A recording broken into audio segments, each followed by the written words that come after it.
Welcome back to the Deep Dive, where we take a deep dive, into a new topic each week. And today, Love it. we are tackling something that has been causing quite a stir lately. Yeah. New guidelines for federal architecture Federal architecture in the U.S. in the U.S. And some people, when they hear this, they think Right. architecture. Boring. Yeah, Right. a little dry, Mm-hmm. but trust me, It's not. it gets really interesting. What's interesting is this goes way beyond just aesthetics. Right. We're talking about a memo issued on January 20th, 2025, Okay. that directs the General Services Administration, The GSA. or GSA, yeah, Mm-hmm. to prioritize beauty Okay. in new federal buildings, Interesting. specifically highlighting regional, traditional, and classical architectural heritage. So before we dive into, the pros and cons and all that, Yeah, I think it's important to get on the same page here. sure. When we say Yeah. classical or traditional architecture, what are we talking about? Yeah. What pops into your mind? What pops into your mind? I mean, Yeah. what are we? Well, think about At least a the bridge it out. building, the Yeah. Lincoln Memorial, Yeah. these really iconic structures with columns, the symmetry, Yeah. the sense of grandeur. Okay. Those are prime examples of what this memo seems to be advocating for. So very specific aesthetic that we're Mhm. kind of Mhm. talking about here. Yeah. Now, the memo doesn't explicitly ban modern architecture. It doesn't say no Right. to modern architecture. It definitely seems to favor these older styles. Right. Now, It's interesting. I know there's been a lot of buzz about this, Yeah. both positive and negative. Mm-hmm. What are some of the benefits Okay, that fly. people are talking about? Proponents of this shift are emphasizing a few key points. Okay. One is fostering community identity and heritage Okay. through architecture. These traditional designs often incorporate regional elements, tying buildings to their specific locations and histories. So, instead of it just being like a federal building that could be anywhere, Yeah.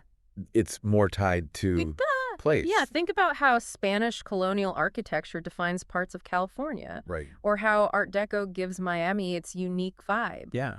It's about creating a sense of place, Uh-huh. a visual connection to the community's past. Okay. So it's all about Yeah. creating a sense of place. Mhm. What else are people saying? Another argument is the timeless appeal Okay. of classical architecture. Timeless appeal. Yeah, it's endured for centuries. Right. While architectural trends, they come and go. Right. Like brutalism. Brutalism, exactly. Like who? That was a trend, Yeah. and now it's Not so much. yeah, not so much. Yeah. Some argue that investing in these enduring designs ensures that buildings won't look dated in a few decades. That's interesting because I'm sure some people would say that they look dated now, Right. but I can It's all subjective. see how they're thinking long term. Yeah. Longevity. Longevity, exactly. Okay. Is there anything else? What else are they saying? There's also the argument about enhancing public spaces. Okay. These classical designs, with their emphasis on elegance and grandeur, can create a sense of dignity and inspiration, Mm-hmm. elevating the experience of those spaces. Okay, so we've got a sense of place. Yeah. We've got timeless appeal Mm-hmm. and this idea of Yeah. enhanced public spaces. Yes, But of course, of course. every decision has its potential downsides. Right. So what are some of the criticisms Yeah, what are some of the key criticisms? that you've come across? Well, one of the biggest concerns is cost. Okay. Constructing and maintaining buildings in these traditional styles Uh-huh. can be significantly more expensive Right. than more modern minimalist approaches. And that's a valid concern, especially when we're talking about federal buildings, which are ultimately Right. funded by taxpayers. By taxpayer, Yeah. absolutely. Yeah. So, We have to consider that. got to think about that. Mm-hmm. Are there any other concerns that stand out to you? Absolutely. There's also the concern that this push for traditional styles could stifle architectural innovation and creativity, could a focus on the old, Right. limit the exploration of new materials, technologies, and designs that might be more functional or even environmentally sustainable. Right. Could we miss out on Yeah, the future by looking to the past? exactly. It's a question worth considering. Yeah. What other criticisms have you come across? Another concern is about the subjectivity of aesthetics. Ooh, yeah. What one person finds beautiful, Right. another might find outdated Totally. or even offensive. Yeah, how do you create a Right. standard for beauty Right. that will work for everyone? Yeah, and this also raises a concern. That this emphasis on classical and traditional styles Mm-hmm. could marginalize modern architecture Okay. and its contributions. Interesting. Would this create an architectural hierarchy Yeah. where certain styles are deemed more worthy than others? Right. And it's important to Yeah. acknowledge and appreciate all those Absolutely. different styles and their merits. Yeah, Okay, now beyond the aesthetics and the finances, right. this memo has also sparked a debate about the role of personal preference Yes, in shaping our public spaces. absolutely. The memo requires the GSA to notify the president directly Interesting. before approving any designs that don't fit this classical traditional mold. Okay. That seems like a pretty significant step. It does. It raises questions about the balance of power Right. and the potential for delays in the approval process. Okay. Critics worry this gives one person's taste Right. undue influence over something as significant as the design of federal buildings. Yeah, and it also begs the question, why is the style of our buildings so important in the first place? Why should we care? Yeah, I mean, beyond just the way it looks, Right. why should we care? Well, think about it this way. Right. Buildings are more than just physical structures. They Yeah. shape our experiences, influence our emotions, Yeah. convey messages about the values and priorities of a society. Okay. Think about how you feel walking into a grand classical building versus a sleek modern one. Totally different. The experience is totally different. Like a soaring cathedral makes you feel one way, Right. and like a minimalist art museum makes you feel another way. Exactly. Yeah. And when it comes to federal buildings, the stakes are even higher. Oh, yeah. These structures represent the government, Uh-huh. the institutions that shape our lives. Right. They're symbols of power, authority, and the ideals upon which our nation was founded. So it's really about Are the style of these buildings. way more than just aesthetics. Sends a message about who we are as a people. Yeah, and how we perceive our government and our history. Absolutely. It's really fascinating. And our national identity. Yeah, it's really It fascinating. raises questions about what values we want to project through our public architecture. Mm.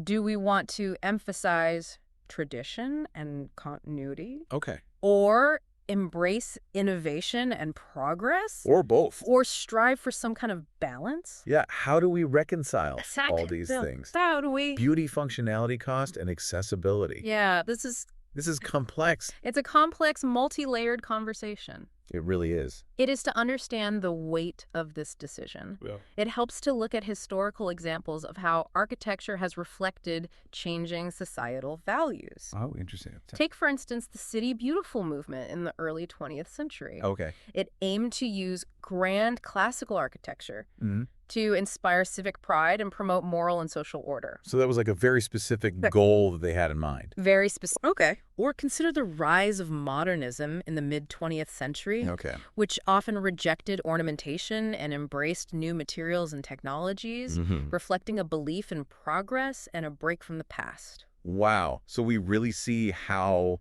Yeah, you can see different styles were tied Yeah. to these larger to broader social and political movements. Movements. Exactly. That's so interesting. And these movements often sparked debate and controversy, As they do. just like we're seeing with this new memo. Right. So what's old is new again. Right. Exactly. All cyclical. Thinking about these historical parallels Yeah. can help us understand the potential impact of the choices we make today.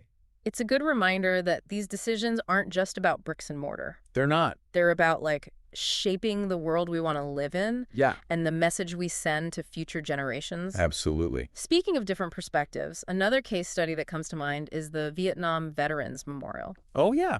in Washington, D.C. That stark minimalist design was initially met with fierce criticism. Right. People felt it was too abstract, too somber. Didn't adequately honor the sacrifices made. Yeah. Right.